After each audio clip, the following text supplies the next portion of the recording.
especialista en Derecho Penal. Y con posterioridad a eso, después de una decisión personal, de vida y profesional, buscar la pauta de seguir desarrollándome en el ámbito privado. Actualmente estoy en el estudio con el doctor Hugo López Carribero, un colega también de la rama del Derecho Penal. Así que hoy compartimos esta pasión por lo que es el ejercicio de la profesión libre, si bien nuevo para mí en estos aspectos, en el aspecto del desarrollo cotidiano, pero siempre manteniendo esa vigencia y ese amor por lo que es el derecho penal y el derecho procesal penal. Así que pudiendo nutrirme esta vez de el otro lugar del mostrador, tanto como defensor de imputados y así también como asesor o patrocinante letrado de particulares damnificados. La verdad que es algo que te termina por llenar y por completar un poco esa visión que los abogados penalistas deseamos nutrir a lo largo de todo nuestro desarrollo y nuestra vida profesional. Sí, sabes, la consulta viene, ¿qué te llevó de abandonar la función pública a pasar a la actividad privada? ¿Qué es lo que te llevó a tomar esa decisión o qué te atrajo? Un poquito sería bueno aprender de vos en eso. Sí, cuestiones etarias, sí, por un lado, todavía no estoy cerca de los 40, pero me queda poquito. Y en ese sentido, con 38 años de edad, siempre tenía la misión de que a los 40 años no iba a hacer más guardias, ¿sí?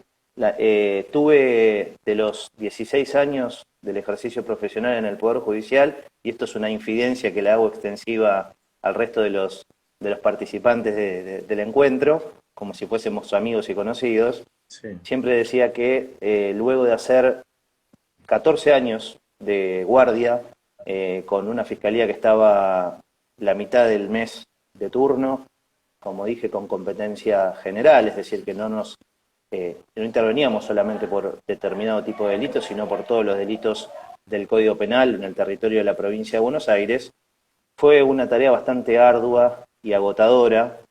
Eso fue uno de los puntos álgidos por los cuales me había propuesto antes de los 40 tener una vida un poco más tranquila, al menos desde el punto de vista de la nocturnidad, digo, ¿no? Porque el teléfono de turno, cuando uno es secretario o es fiscal en alguna jurisdicción, en general en todas las localidades del conurbano, es una extensión del cuerpo y sobre todo en horarios nocturnos, ¿sí? Desde las 23 horas hasta las 7 de la mañana, que es cuando uno se está cambiando para ir a la dependencia judicial, no para de sonar el teléfono. Entonces, muchos años seguidos de perder ocasiones familiares, también tener un poco la imposibilidad de afrontar nuevos desafíos, porque la función pública, con la conflictividad social en aumento que tenemos en el ámbito de la provincia de Buenos Aires,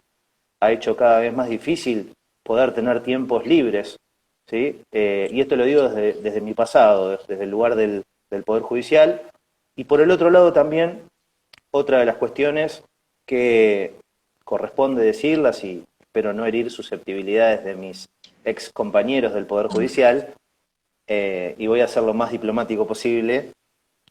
Hay algunos cargos en el ámbito de la justicia que requieren simplemente de estar en el lugar y en el momento indicado y de tener una cierta preparación. Y hay otros lugares en los cuales uno necesita hacer lo que los abogados conocemos como lobby, ¿no? Y entrar en injerencias de índole política. Yo siempre digo que la vida me permitió ser fiscal y que sin tener que dejar y abandonar el calor de la silla del funcionario judicial, iba a ser el cargo al que más alto eh, podía ascender sin tener que mezclarme en esa rosca, como se le llama en la jerga, o en ese terreno político en el cual nunca me gustó estar, y eso fue lo que me llevó, después de 4 años en la profesión, en el ámbito de la fiscalía como titular, a entender que había una nueva posibilidad y que era esta de tener mayor libertad en el ejercicio de la profesión y no tener jefes, ¿no? Por supuesto. Poder desarrollarme yo desde mi idea, desde mi deseo y por supuesto desde el deseo de quienes hoy son mis clientes y de los consultantes que pretenden serlo. Esa es un poco la idea de ese paso, de esa transición que tuve de lo judicial al ámbito privado. Sí, interesante tu apreciación. Yo lo llevo al tema de las amistades que tengo, que son fiscales. Yo les tengo siempre presente esa definición de ante cualquier problema cuando levantan el teléfono es foto y pericia. Son las tres palabras, foto y pericia, foto y pericia. Y bien, yo me sonrío y ellos se sonríen también cuando ya saben de lo que nos estamos riendo, ¿no? Porque es todo foto y pericia. Pero muy bien, ya decidiste que en un momento de tu vida hay cosas que no ibas a hacer y que no ibas a seguir sosteniendo y tomaste tu decisión sobre la actividad privada. Así que, Lisandro, bienvenido. Estás quizás con uno de los mejores ahí de la zona oeste, cuando en su lema que el conurbano no es para cualquiera. Esa definición siempre me lleva a la sonrisa y a Hugo le encanta. Así que bienvenido entonces. Ahora sí, vamos Muchas gracias, Saúl. no, por favor.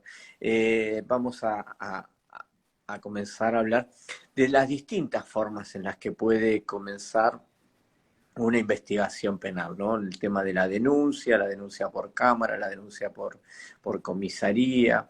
Esas también aceptado hasta la denuncia ante un juez, aunque no la termina aceptando el juez porque le va a decir usted vaya a sortear su denuncia a la cámara o directamente vaya a la fiscalía que esté de turno. Hoy, que esto no está en buena parte de los libros, también las denuncias se hacen por mail, ¿no? Hay un mail de las cámaras del crimen de los distintas jurisdicciones, distintos departamentos donde se hacen las denuncias por mail. Recuerdo, ya volviéndonos, eso ya también habla de mi edad, hace más de 20 años atrás se decía de la legalidad que podían tener ese tipo de denuncias. Me acuerdo que quien fue uno de sus maestros en su momento, allá por los 90, que era el doctor Luis Darrichón, decía que ese tipo de denuncias no cumplía con todos los requisitos de lo que debe tener una denuncia. Y también el otro aspecto de esa época era que no eran muy aceptadas las denuncias anónimas. Las denuncias anónimas, Exactamente. estamos hablando de hace 30 años, para quienes hoy nos escuchan, muchos son jóvenes y obviamente esto lo desconocen. A ver, yo no es que haga un relato, le hago un reconto a quienes hoy nos ven de esto ocurrió. Esto se debatió, esto se discutió, esto hoy no se debate ni se discute, hoy se acepta la denuncia anónima, ustedes tienen causas emblemáticas sociales de actualidad que comienzan buena parte como denuncias anónimas. También en las distintas jurisdicciones de departamentos el tema de averiguación de estupefacientes, buena parte comienza con denuncias anónimas. Bien. Este es, de alguna manera, el inicio del tema de la investigación penal. Pero vos, que lo has vivido, ¿no? Transmitinos tu conocimiento y tu vivencia, ¿no? A partir de este momento, buena parte del programa es tuyo. Te iré acotando alguna consulta que me surja. Pero es, ¿cómo comienza esta investigación? Lo último que digo es que en Nación, a diferencia de provincia, se hace la denuncia y se le da traslado al Ministerio Público, a la Fiscalía, para que haga el requerimiento de instrucción, o sea que delimite el objeto de una investigación penal. En Provincia de Buenos Aires esto queda en manos del Ministerio Público y donde el fiscal tiene esa responsabilidad de delimitar él mismo, ¿no? Cuál es el objeto de esa investigación. Así que Lisandro, vos con esa responsabilidad en su momento, cómo evaluabas y tomabas decisiones y cómo enderezabas y buscabas las pruebas en una investigación. Te escuchamos. Gracias, Augusto. Sí, voy a retomar lo que vos hablabas en el principio de esta exposición, referente a cómo se puede iniciar una investigación penal preparatoria, haciendo principalmente hincapié en lo que es el procedimiento de provincia, donde me tocó a mí ejercer, donde actualmente territorialmente tengo la jurisdicción privada ahora del ejercicio de la profesión, porque en realidad estas cuestiones que vos hablabas referentes a las formalidades, parece mentira, pero 30 años después no han perdido vigencia. ¿Y por qué digo que no han perdido vigencia? Porque hemos tenido, a partir del año 2019, una problemática de emergencia que ha sido la pandemia, que nos ha colocado en una necesidad de reevaluar lo que se llama, y entiendo yo en sentido amplio, el acceso a la justicia. Y este derecho, esta garantía que es el acceso a la justicia, también se ve materializado a partir de cómo se puede iniciar una investigación penal preparatoria. ¿Por qué digo esto? Porque en principio el código es muy escueto en cuanto a las formas. Vos bien lo dijiste, se puede iniciar a partir de una denuncia penal realizada por un particular y se puede reiniciar también de manera oficiosa a partir de la intervención de los órganos de dos poderes, estrictamente. El Poder Judicial, a partir de la actuación oficiosa del juez o del fiscal, principalmente del fiscal. Vamos a ver cuál es el papel del Ministerio Público en la investigación penal preparatoria, pero también en la intervención oficiosa de otro de los poderes del Estado, que es el Poder Ejecutivo, a partir de las fuerzas de seguridad o fuerzas de prevención.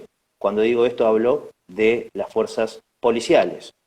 En ejercicio justamente de la prevención de los delitos, como lo establece el artículo 266 del Código Procesal Penal de la provincia, el artículo 294, que habla de las facultades de la policía, justamente los funcionarios policiales pueden iniciar, por medio de lo que nosotros llamamos el acta de procedimiento inicial, una investigación penal preparatoria.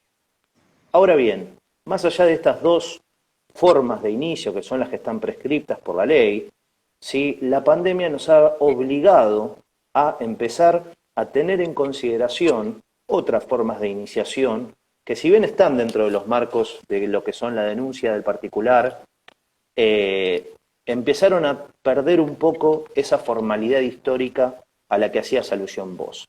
¿Por qué digo que empezaron a perder un poco la formalidad? Porque en realidad se han ampliado los espectros de cómo poder iniciar una investigación penal preparatoria y hoy en día tenemos las formas más comunes, ¿sí? Y menos informales, como por ejemplo hacer una denuncia vía mail a partir de la oficina de denuncias de cada departamento judicial, hacer la denuncia vía mail a la fiscalía o al juzgado que se encuentra en turno. Podemos continuar presentando la denuncia de manera escrita, ¿sí? Ante la mesa de entradas del organismo judicial que está de turno, más allá de que nos digan que por razones de la pandemia no nos pueden recibir la denuncia por escrito, ¿sí? Ahí es donde nos tenemos que poner firmes, ¿sí? Nunca se puede desechar la presentación de un escrito al que se le debe colocar cargo, por más de que hoy en día exista la vía de mail, más allá de que ahora estamos fuera de lo que es y de lo que fue la inicial, ¿sí? En el inicial aislamiento preventivo y obligatorio. Con lo cual están esas formas, pero también hoy se encuentra la posibilidad de hacer las denuncias a partir de un acuerdo que se llevó a cabo entre el Ministerio de Seguridad de la provincia de Buenos Aires y la Procuración General de la Suprema Corte, ¿sí? Que es el organismo que nuclea y jerarquiza los principios de actuación del Ministerio Público Fiscal en la provincia de Buenos Aires, a partir de las mandas del Procurador General, de hacer la denuncia a partir de varios aplicativos informáticos. Es decir, que hoy podés ingresar a la página del Ministerio de Seguridad y se puede hacer la denuncia desde un teléfono celular, desde una tablet o desde una computadora, apretando simplemente y haciendo un clic en un apartado de denuncias en la página del Ministerio de Seguridad. A esto hay que sumarle también, Augusto, lo que vos hablabas respecto de la denuncia anónima, ¿sí? Hay dos caras de la denuncia anónima. Primero y principal, la denominación, utilizar el término denuncia, y segundo, la realidad, cómo una denuncia, y lo decimos entre paréntesis, entre comillas, mejor dicho, anónima, ingresa al sistema judicial, lo hace con lo que nosotros llamamos una mera noticia criminis. Esto es, esta denuncia anónima no guarda las formalidades, ¿sí?, que establece el artículo 245 del Código de Procedimiento Penal, sino que para el fiscal o para el juez que la recibe es una mera noticia de la presunción de comisión de un determinado delito. Y ahí es donde el papel del fiscal, del Ministerio Público Fiscal, que es el organismo del Estado, ¿sí?, que es el titular de la acción pública y que además dirige, coordina la investigación penal preparatoria, debe verificar la utilidad, la pertinencia de iniciar esa investigación penal preparatoria y además la existencia o no de elementos mínimos que nos permitan presuponer que se ha cometido un determinado delito. En este sentido, para repasar, hoy tenemos no solo las dos formas tradicionales de iniciar una investigación penal preparatoria, que como reitero era la denuncia penal del particular por escrito, ¿sí?, y la actuación oficiosa de la policía o del fiscal, sino que hoy contamos con métodos tecnológicos y aplicaciones que nos permiten dar impulso a esta investigación penal preparatoria. Este es el primer momento en el cual esa noticia de criminalidad le llega, y siempre le llega, al fin y al cabo, a quien dirige la investigación, es decir, le llega al Ministerio Público Fiscal. Y ahí es donde el fiscal, que está de turno, debe determinar si existen o no mínimos indicios de que se ha cometido un delito y empezar a establecer la finalidad, ¿sí?, que nos determina el Código de Procedimiento Penal con lo que es la investigación en penal preparatorio. ¿Por qué verificar la finalidad? Porque tenemos dos finalidades al iniciar una investigación penal preparatoria. La primera de ellas es la finalidad cognitiva, es decir, la finalidad de conocimiento, y en otros términos está la finalidad compositiva, es decir, si estamos ante un conflicto social denunciado, tenemos que determinar de qué forma podemos resolver ese conflicto, que al fin y al cabo, ¿sí?, es la función social que tiene el derecho procesal penal para toda nuestra comunidad. En primer término, cuando hablamos de la finalidad o la función cognitiva de la investigación penal preparatoria, principalmente lo que el fiscal tiene que determinar es verificar si estamos ante la presente comisión de un delito. Y por el otro lado, como bien lo establece el Código, determinar quiénes podrían ser no solo sus autores, sino los partícipes criminales. Cuando hablamos de partícipes criminales, hacemos alusión a los cómplices, ¿sí?, partícipes necesarios e inclusive a los instigadores de un delito en los términos del artículo 45 del Código Penal. Por otro lado, también, una vez que nosotros tenemos determinados estas dos cuestiones que son las más importantes en la IPP, establecer si hay delito y determinar quiénes podrían ser sus autores o partícipes criminales, determinar no solo las circunstancias de comisión del delito que puedan ser atenuantes, agravantes o justificantes, sino también verificar cuál puede llegar a ser la extensión que ese delito, ¿sí?, ha generado en el patrimonio de una persona. En relación a esto último, después si querés lo podemos charlar en extenso, pero se introduce la segunda función que tiene el derecho procesal penal en la comunidad. La primera de ellas justamente va de la mano de la materialización del derecho penal y es restablecer el valor de la norma penal vulnerada, acceder a la verdad real de los hechos que se pretenden investigar y, en segundo término, esta función que si bien es ajena al derecho penal, también está establecida por la norma a partir de varias de los institutos que se llaman de oportunidad o de los criterios de oportunidad en el proceso penal, y por el artículo 29 del Código Penal, que tiene que ver con la posibilidad de lograr una suerte de reparación o de indemnización pecuniaria en el ámbito del derecho procesal penal en favor de la persona que fue víctima de un delito. Por otro lado, como dije, esta investigación penal preparatoria también tiene otra función, que es la función compositiva, que hoy en día, Augusto, en virtud de la saturación que tiene el sistema judicial en nuestro país y el aumento de la conflictividad social, es una de las finalidades que creo que tenemos que revalorizar y destacar, tanto desde el punto de vista del Poder Judicial como sino también desde el punto de vista de la participación del abogado profesional liberal. ¿Y qué digo cuando hablamos de la función compositiva? Hablo de la forma del acercamiento o de la aplicación de los llamados criterios de oportunidad en el marco del proceso penal. En el ámbito justamente de la investigación penal preparatoria, tenemos dos criterios de oportunidad que están legalmente establecidos. Uno de ellos es el archivo sujeto a condiciones, que está determinado por el artículo 56 bis del Código Procesal Penal, y el otro de ellos es el de la Ley de Mediación Penal, que si bien es una ley distinta al articulado del Código, está integrada, ¿sí?, a partir de la Ley 13.433. Y me permito agregar una tercera posibilidad de componer el conflicto, que advierto, y esto es una opinión personal, que ni en el sistema judicial de la provincia de Buenos Aires, ni en la legislación aparece claro, ¿sí?, pero que entiendo que podría llegar a ser también una buena solución a la cantidad de causas en delitos de menor cuantía en la provincia de Buenos Aires, que es el Instituto de la Composición. ¿Y por qué hago esta manifestación? Porque yo creo, y esto es, reitero, una opinión personal, hablar de mediación penal y hablar de composición penal son dos cosas distintas.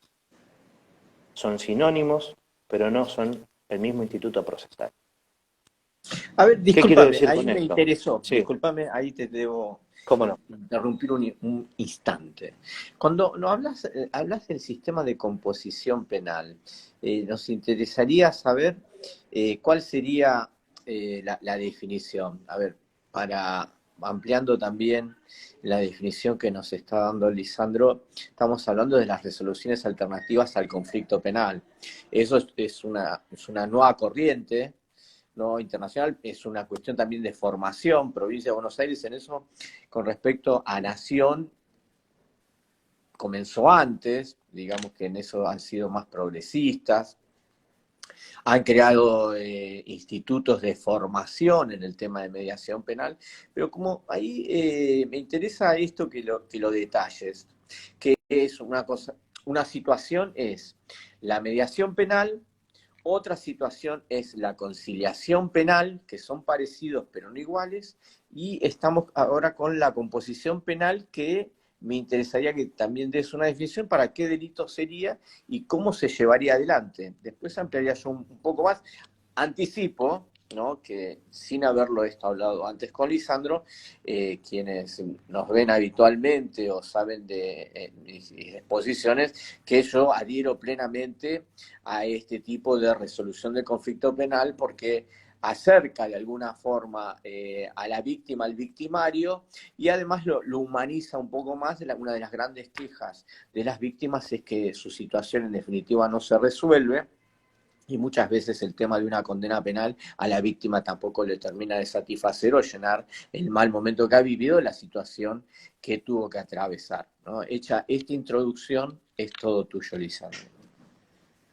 Muchas gracias, Augusto. Mira, hay una cuestión pragmática que creo yo que, más allá de lo dogmático, nos permite diferenciar lo que es la materia de mediación y conciliación penal, que en la ley, sí, más allá de que no es lo mismo, en el derecho penal y en el proceso penal provincial funcionan de manera uniforme, ¿sí? Cuando la ley de mediación penal, como dije, 13.433, habla ¿sí?, de esta forma de resolver amigablemente los conflictos, también habla de la conciliación. Ahora bien, es el otro articulado el que nos introduce a lo que es la composición, ¿sí? Y es el artículo de la nueva ley del Ministerio Público Fiscal, ¿sí?, que es la ley número 14.442.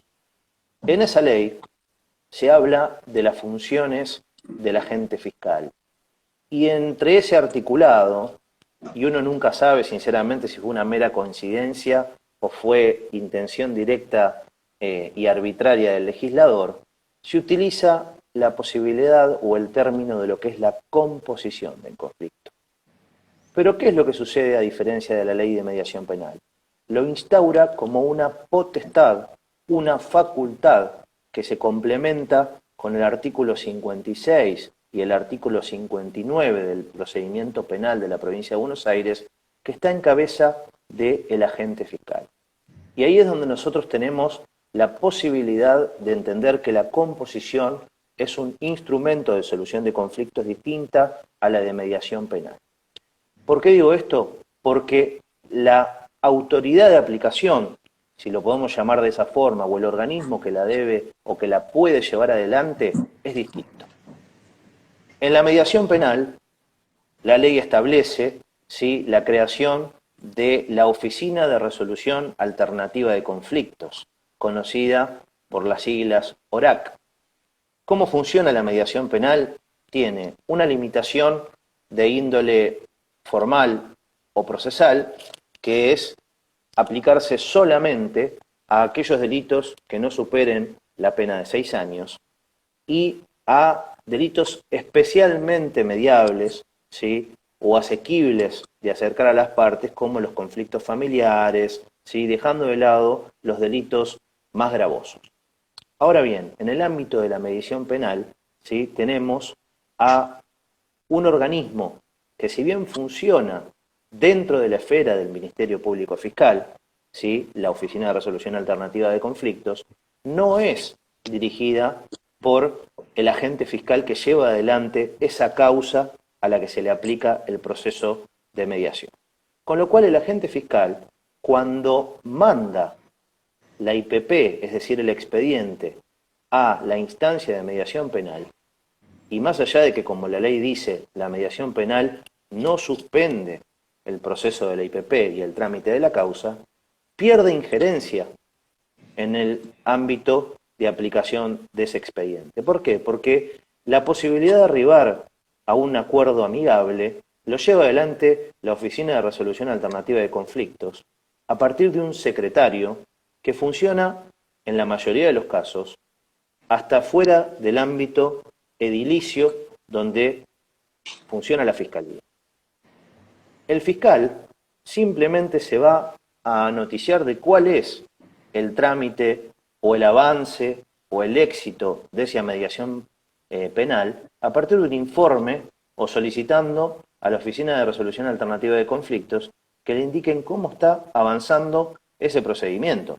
Y muchas veces, Augusto, en la realidad lo que sucede es que luego de varios meses de haber enviado la causa a la ORAC, el fiscal recibe nuevamente el expediente con un despacho de mero trámite en el que le hacen saber de que por imposibilidad de reconciliar a las partes o por imposibilidad de tomar contacto con la víctima o con el imputado, ¿sí?, el procedimiento de mediación penal se cierra.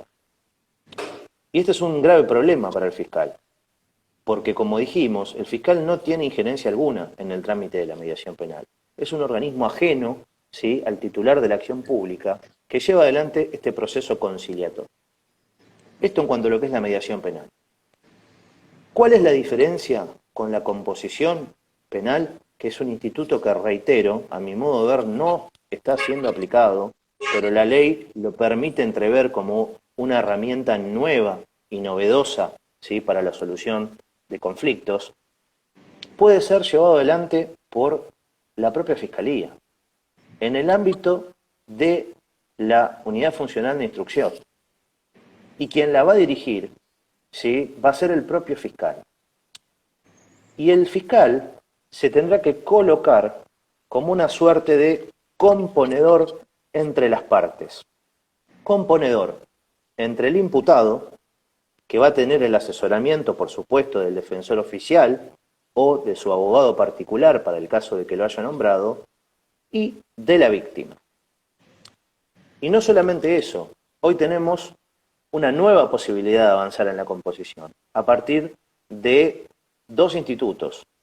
La ley 15.232, que es la ley de víctimas, y por otro lado, a partir de la reglamentación de la ley de víctimas, el abogado de la víctima, ¿sí? Que es un nuevo instituto o sujeto procesal que está siendo próximo a reglamentarse y a entrar en vigencia en el sistema del derecho procesal penal.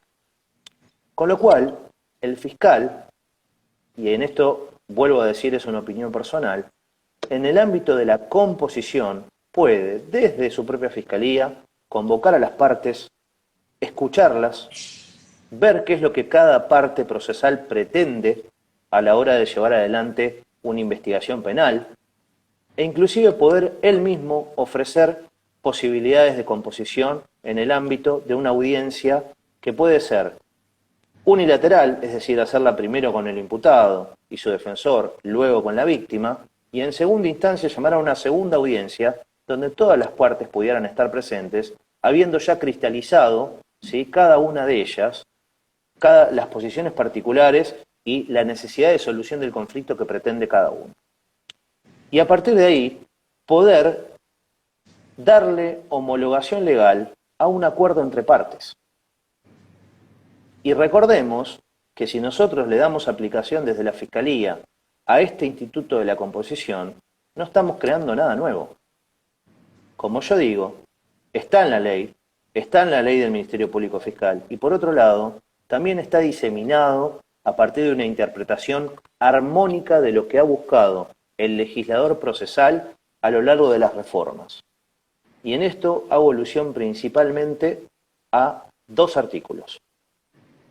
Primero y principal, al artículo 56, segundo párrafo, que habla de la obligación que tiene el Ministerio Público Fiscal de actuar con un criterio de objetividad e inclusive peticionar en favor del imputado.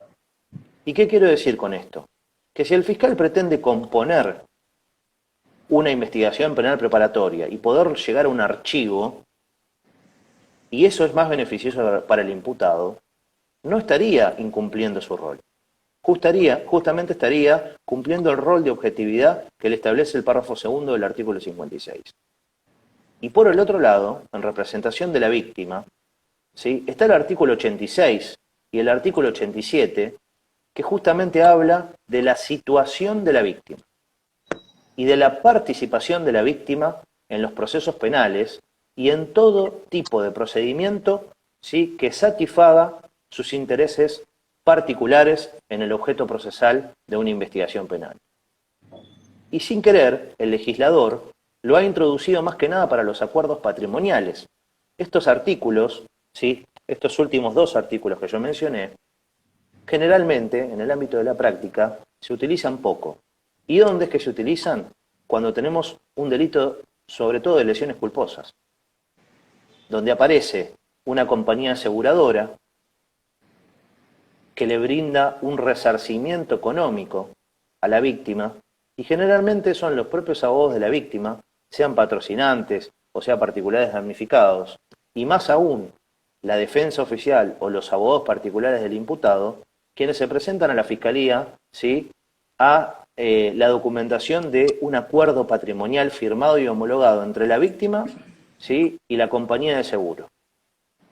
Y es acá donde generalmente los fiscales, en caso de lesiones culposas de carácter leves, es decir, las lesiones culposas, digamos, genéricas, muchas veces hacen una especie de interpretación sui generis, ¿sí?, y con esta armonía de los artículos terminan archivando la causa penal por inexistencia de conflicto.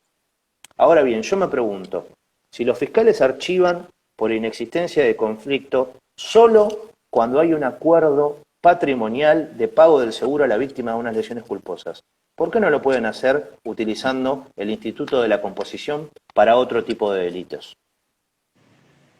Entonces, ahí es donde advierto que la composición existe, que la composición es distinto de la mediación penal, ¿sí? Y que es el propio fiscal el que puede hacer participar a las partes en una audiencia, en un acercamiento, y poder llegar a un archivo de la investigación penal preparatoria, ¿sí? Es decir, a una forma anormal de conclusión del proceso, aplicando justamente el Instituto de la Composición y las herramientas que no hay que escribir, ya están escritas, simplemente están diseminadas, ¿sí?, en las leyes procesales aplicables al ámbito de la provincia de Buenos Aires. ¿Sí? Ahí, Lisandro, la consulta que te formulo es, ¿el fiscal qué sería? ¿Un poco un árbitro?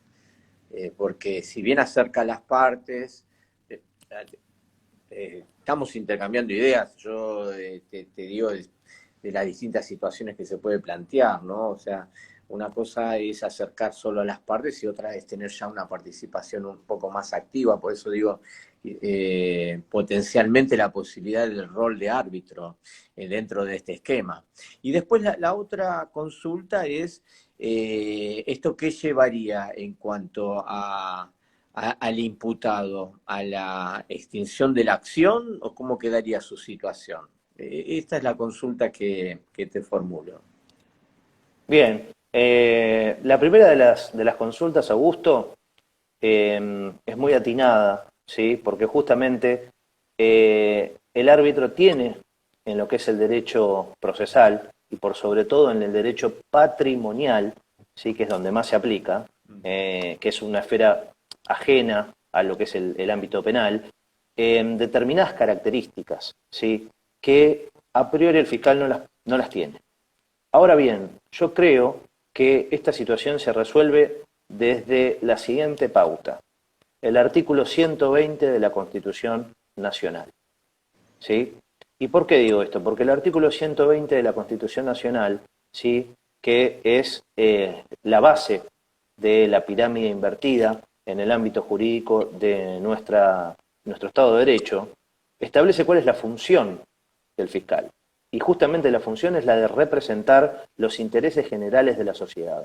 Con lo cual, el fiscal, tranquilamente, a partir de la interpretación de esta norma fundamental, podría llegar a cumplir las funciones arbitrales necesarias, no solamente para acercar a las partes, sino también para proponer un acuerdo que sea ajustado a derecho.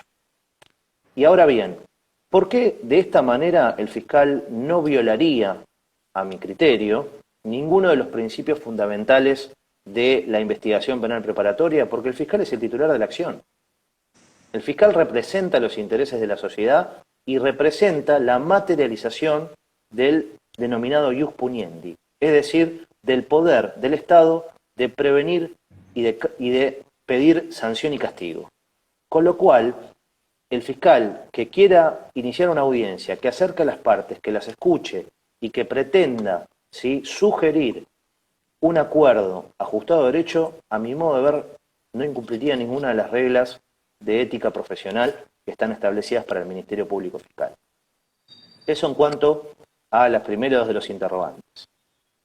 En cuanto al segundo de los interrogantes, referido a cuál sería la resultancia procesal para el imputado de ese acuerdo, yo entiendo que se regiría bajo las mismas reglas del artículo 323 infine del Código Procesal Penal. Es decir, que para el imputado el acuerdo se concluiría primero principal en, como dije, una forma anómala de finalización del proceso, que es un archivo, ¿sí? Este archivo justamente nacería del artículo 268 del Código Procesal Penal, ¿sí?, y además de la aplicación normativa y armónica de todos los otros artículos que dijimos. El artículo 56, primer párrafo, que habla de la racionalización, ¿sí?, y tercero, de la racionalización del proceso penal. El artículo 86, ¿sí?, la participación de la víctima. El artículo 56 bis, también, de los criterios especiales de archivo, más allá de que no sería un criterio especial de archivo, y ¿Qué significaría para el imputado? ¿Cuáles serían las posibilidades de resultancias? A mi modo de ver, la posibilidad de que pasado un año, ¿sí?, del trámite del archivo, el imputado estaría en condiciones de pedir el sobreseimiento por la extinción de la acción penal, Ahí en virtud entonces, de la inexistencia de conflicto. no, muy bien, muy interesante. ¿Y qué ocurriría si en itinere, en ese transcurso del año, comete un nuevo delito? Bien, funcionaría a mi modo de ver, ¿sí? Funcionaría a mi modo de ver como una suerte, ¿sí?, de imposibilidad de tener por cumplido el acuerdo. Y en este caso sí nos acercaríamos a las reglas que establecen la mediación penal, ¿sí?, y el otro instituto que también es bastante cercano a lo que estamos hablando, que es la probation. ¿Sí? Estos dos institutos, ¿sí?, que son justamente institutos de oportunidad procesal, ¿sí?, o de formas de resolver amigablemente el conflicto, establecen, si nosotros nos ponemos a ver artículo 56 bis, mediación penal y suspensión de proceso a prueba, reglas de conducta. Y esta composición podría conllevar reglas de conducta. Y lo que yo creo es que si esas reglas de conducta son incumplidas en el término que tiene el imputado y su defensor para pedir el sobreseimiento, esa acción estaría vigente y le permitiría al particular damnificado o inclusive al propio Ministerio Público Fiscal o a la víctima solicitándolo al Ministerio Público Fiscal en dejar sin efecto esa composición, ¿sí?, y seguir adelante con la acción. Y a estos fines recordemos que el archivo justamente es una resolución provisoria que puede ser revisada, ¿sí?, conforme lo establecido por el artículo 290 y el artículo 83, inciso octavo del Código Procesal Penal, esto es, las facultades que tiene la víctima. ¿Cuándo se puede pedir la revisión de un archivo? Y esto es aplicable a esto que estamos hablando, mientras que la acción penal esté vigente. O sea que en este caso tendría el término razonable de un año, por lo que... Tendría el término, exactamente, Ok. razonable de un año. No, está bien, está bien. Ahora, esto seguramente en otra oportunidad nos reuniremos y vamos a hablar específicamente del principio de oportunidad, que es muy interesante y que forma parte de las nuevas visiones de la modernidad en la resolución del conflicto penal. Pero continuando con nuestra temática de hoy, ¿cómo es el relevamiento de la prueba en la IPP? ¿Cuáles son las primeras medidas que te tocaban adoptar como fiscal? ¿No? Esa siempre es la incógnita que se nos presenta a quienes estamos del otro lado. Bien, es una pregunta que puede tener muchas respuestas, ¿sí? Pero vamos a tratar de generalizar, para no caer en particularidades, porque justamente depende del tipo de delito que se está pudiendo llevar a cabo para saber cuáles son las primeras medidas, ¿sí?, que se tienen que llevar a cabo desde la Fiscalía en la prevención justamente, o investigación, mejor dicho, de los delitos. Pero a priori, eso tiene que ver con cómo llega el delito en general a conocimiento del fiscal.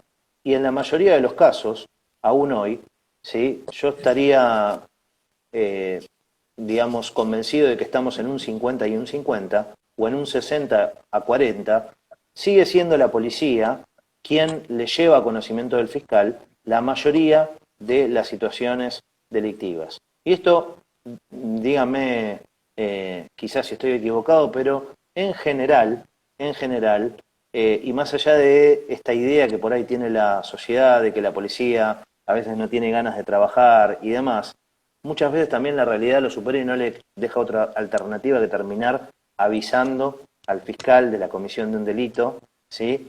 Y es así cuando en la mayoría de los casos al fiscal le llega el conocimiento de una noticia criminis a partir de la prevención oficiosa de la policía. ¿Y por qué hago esta introducción? Porque justamente a partir de ahí es donde el fiscal, sí, tiene que tener en consideración las primeras medidas investigativas.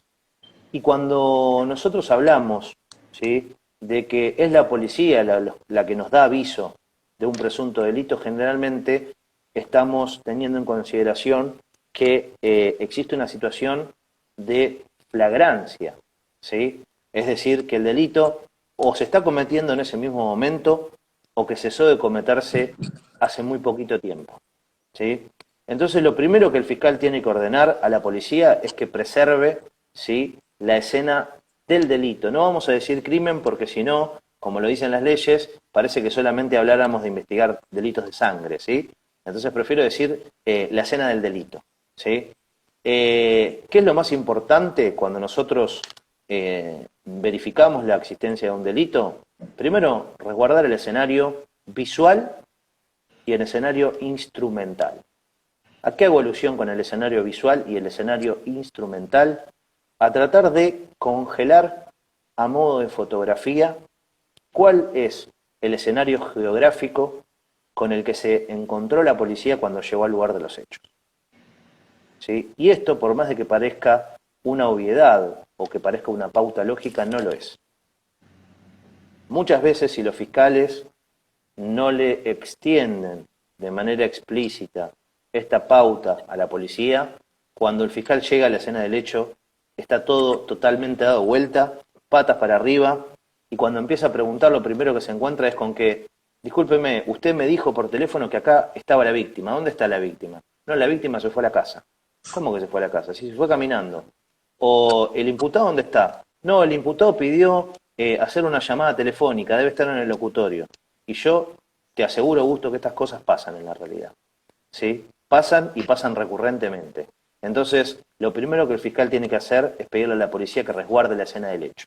Y que resguarde la escena en cuanto a los instrumentos, ¿sí? Es decir, eh, salgámonos de la película norteamericana, la policía no anda con la banda, ¿sí?, en el baúl del auto y hace el perímetro, ¿sí?, en todos los delitos. Generalmente eso se hace en los delitos de sangre, ¿sí? Pero en una amenaza, en un abuso de arma, en unas lesiones, en una confrontación física, en un accidente de tránsito, lo que hacen es tratar de evitar que terceras personas ajenas a la escena inicial, ¿sí?, ingresen, se metan, pregunten y se mezclen con el resto de las personas que a priori parecerían partícipes, ¿sí?, del delito. Y partícipes del delito me refiero a los autores, pero también a los testigos, ¿sí?, partícipes de la escena del delito.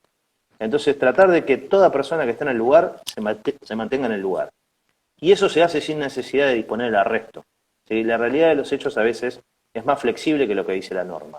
El fiscal no tiene que disponer el arresto de todas las personas que están en el lugar del hecho, porque es un excesivo rigor formal. Simplemente le tiene que decir a la policía que traten de mantener o que traten de hacer esperar a la gente que estaba en el lugar para que no se vayan a ningún lado. Y si se quieren ir corriendo, ahí sí lo podemos arrestar, ¿sí?, o al menos se le puede pedir el número de teléfono y una fotocopia del documento y después lo vamos a encontrar seguramente, ¿sí? Pero primero lo que hay que hacer es eso, ¿sí? Primero hay que resguardar la escena física y la escena instrumental, ¿sí? Ahí la pregunta que nos hacen habitualmente, Lisandro, es cuánto tiempo pueden en ese lugar del hecho, o sea, las personas que están ahí y que estén sujetos a la prevención, o sea, que no se puedan ir. ¿Cuántas horas pueden estar bajo esa situación? Mirá, en este caso estamos hablando específicamente de lo que es el arresto, Mm, ¿sí? sí. Es un término mínimo de 12 horas que puede ser prorrogado por 6 horas más, pero en este caso tiene que ser solicitado al juez de garantías, ¿sí? Esa extensión del plazo debe ser solicitada al juez de garantías.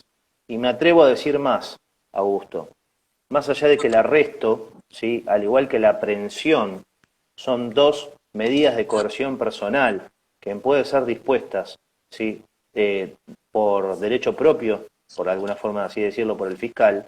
En el caso de que nosotros disponemos un arresto, si somos agentes fiscales, lo que correspondería sería al menos dar un aviso telefónico al juez de garantías.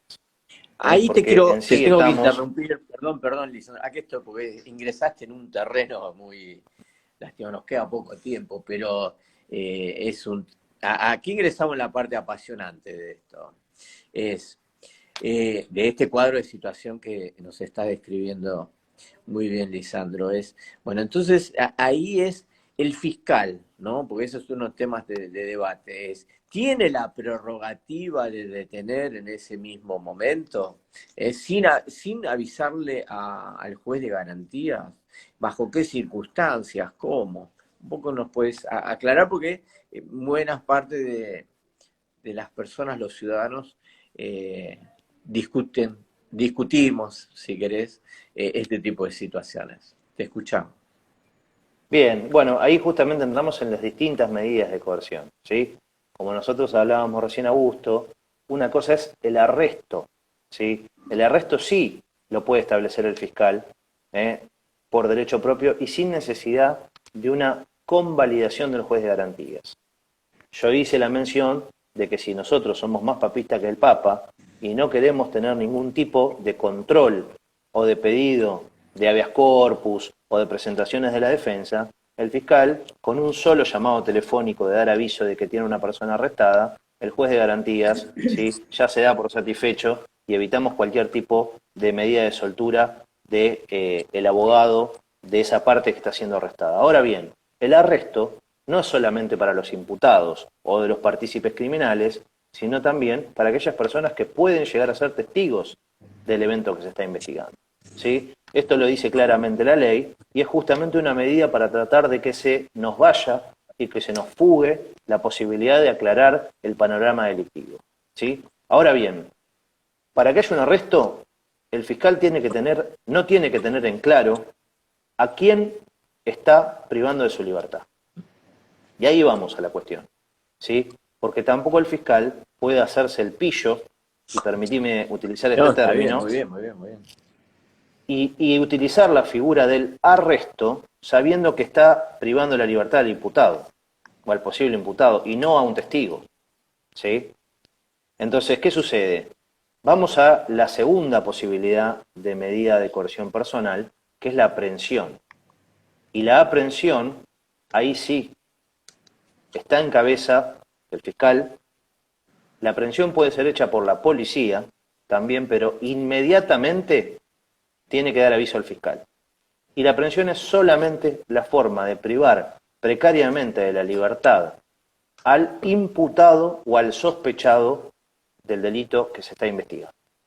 En ese caso, el fiscal tiene solamente 24 horas, ¿sí? Solamente 24 horas para pedirle la detención al juez de garantías, en caso de que exista elementos suficientes e indicios vehementes de comisión del delito y de participación de esa persona, lo dice el artículo 151 del Código Procesal Penal, párrafo cuarto contrario, o disponer la libertad por el artículo 161, primer párrafo, cuando justamente no se den esas condiciones de presunción de criminalidad, que en realidad son los requisitos de cualquier medida, ¿sí?, cautelar en el derecho, ¿sí?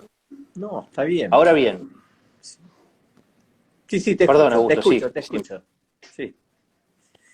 Te quiero ir adelantando, disculpa, Sí, Lisandro, que nos están quedando 3 minutos. Es apasionante esto, bueno, probablemente vamos a tener otros encuentros porque estamos, esto nos ya fuimos por la tangente, nos fuimos por la tangente. es un ida y vuelta muy, muy ameno, o sea que nos entendemos prácticamente jugando de memoria, pero hoy nos quedan 3 minutos. A ver, redondimos por lo menos esta parte, y seguramente vamos a tener Bien, una próxima reunión. vamos a intentar redondear dos cosas. Sí. Primero y principal, que en el caso de la aprehensión ya estamos hablando, ¿sí?, de la precaria privación de la libertad del sospechado o del imputado, y que ahí sí es obligatorio que el juez de garantías a las 24 horas tenga alguna petición fiscal, ¿sí? La de detención o, mejor dicho, no una petición, sino una información o puesta en conocimiento de que se le va a dar la libertad, ¿sí? Quiero hacer una breve aclaración sobre esto. Algunos fiscales, y en esto es importantísimo el rol del defensor particular, ahora que estoy parado del otro lado, ¿sí?, tienen una suerte de errónea interpretación, a mi modo de ver, y aún hoy se sigue persistiendo esta interpretación, de que la aprehensión puede durar 48 horas. ¿Sí? Y esto que digo, ¿sí?, que quizás parece una barrabasada jurídica, es ciertamente confusa en el artículo 308 del Código Procesal Penal cuando habla de la posibilidad de postergar por 24 horas más, ¿sí?, la declaración del imputado. Ahora bien, esta pauta está clarificada por la Constitución de la Provincia de Buenos Aires, no por la Nacional, porque en la Nacional no dice nada, pero la Constitución de la Provincia de Buenos Aires, a la que muchos abogados se olvidan que existe. Todos somos, conteste con la nacional, que es la que nos enseñaron en el colegio, ¿sí? Pero la provincial existe y en muchos de los institutos, ¿sí?, por supuesto, por ser una ley especial territorial, ¿sí?, tiene posibilidades de resolverlo de manera más acabada. Y la ley, la Constitución provincial dice en uno de sus artículos que la persona no puede estar privada de su libertad más de 24 horas. Con lo cual, esta errónea interpretación fiscal, que al día de hoy aún se sigue haciendo, y a veces los defensores oficiales no presentan un habeas corpus en estas situaciones, ¿sí?, no permite a una persona estar privada de la libertad bajo la figura de la aprehensión por más de 24 horas. Y por último, para cerrar, Augusto, lo que sí quiero decir es que, y esto bien podría ser posibilidad de hablarlo en futuras interpretaciones, el fiscal tiene mucha responsabilidad al momento de llevar adelante la investigación penal preparatoria, ¿sí?, porque justamente es el elegido por la ley, no solamente para representar los intereses generales de la sociedad, sino también para llevar adelante, ¿sí?, ese poder de investigación y de petición de sanción y castigo en nombre de la sociedad plena. Pero por el otro lado, también el fiscal no tiene que olvidarse de que existe la igualdad de armas, ¿sí? Y la igualdad de armas no se da solo en la etapa de juicio. Y esto es algo que nosotros lo tenemos que aclarar y que realmente es algo muy interesante para hablar, porque muchos fiscales de la provincia de Buenos Aires, ¿sí?, confunden esa maratónica, ¿sí?, función de tener que cumplir con la investigación penal preparatoria y de tener que representar los intereses del Estado, y a veces se tornan arbitrarios y no permiten el ejercicio del derecho de defensa, ¿sí?, que el ejercicio del derecho de defensa, permitime decirlo y ayornarnos, no solamente es para el imputado, sino hoy también es para la víctima y el particular damnificado, ¿sí?, porque es el ejercicio a las garantías constitucionales, el derecho de la defensa. Defensa en sentido lato de la palabra, en sentido amplio, no solamente en el sentido de las garantías del imputado. Y utilizo este término vulgar, se va de mambo muchas veces y no le permite a las otras partes peticionar absolutamente nada en la investigación penal preparatoria bajo la fórmula cuasi sacramental de que oportunamente la instancia del juicio oral es aquella que está determinada por la ley para que se relacione y que se lleve a cabo de manera amplísima el ejercicio de la defensa y el principio de legalidad.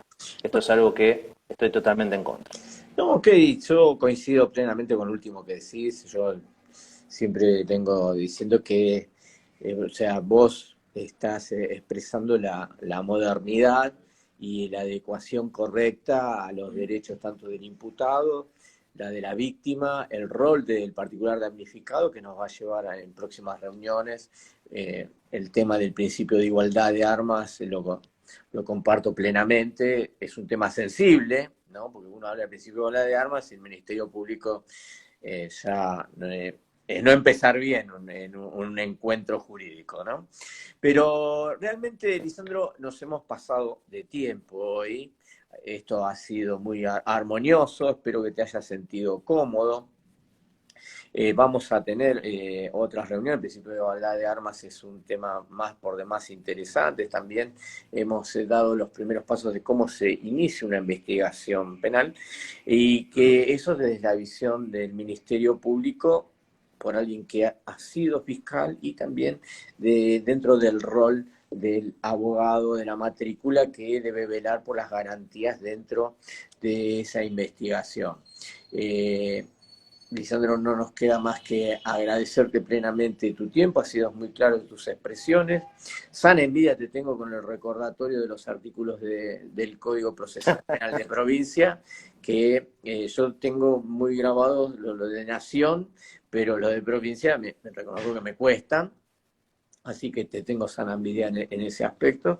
Y realmente vamos a tener futuros encuentros. En la charla que tuvimos dijimos, seguramente tendremos otros. Creo que vamos a tener 2 reuniones más antes de fin de año, porque tenemos más allá, ¿no? Una línea de pensamiento similar en algunas cosas o situaciones. Esto va a ser un poco la contra, aunque seguramente termino pensando parecido a Lisandro para hacerlo dinámico, si no, no vamos a estar volcando solo una posición. Siempre digo a quienes nos ven, nos escuchan, y que tratamos de dar la visión de cada uno en general, no solamente cuando coincidimos, también decimos hay otra, la explicamos, porque esto indudablemente lleva a distintas posiciones que lo importante es adoptar una y después explicarla, ¿no? Y saberla llevar adelante. Así que, Lisandro, agradecemos plenamente tu tiempo, agradecidos plenamente por lo claro que has sido en tus conceptos, en tu transmisión de pensamientos, de creatividad jurídica, que es muy importante, y destaco nuevamente el recordatorio de los artículos, reitero, sana envidia de mi parte, y esperemos, fue esto tan llevadero, ¿no? Ha fluido tan bien que nos hemos pasado 5 minutos y acá me está quejando la producción. Así que te envío un abrazo grandísimo y después ahí nos mantenemos en contacto, Lisandro. Con todos ustedes, muchísimas gracias y estamos también en el próximo encuentro. Muchas gracias, Lisandro, y a todos quienes hoy nos han acompañado. Gracias. Hasta luego. Gracias, Augusto. Un placer enorme, ¿eh? Muchísimas gracias. Muy bien, nos estamos viendo. Chao, chao.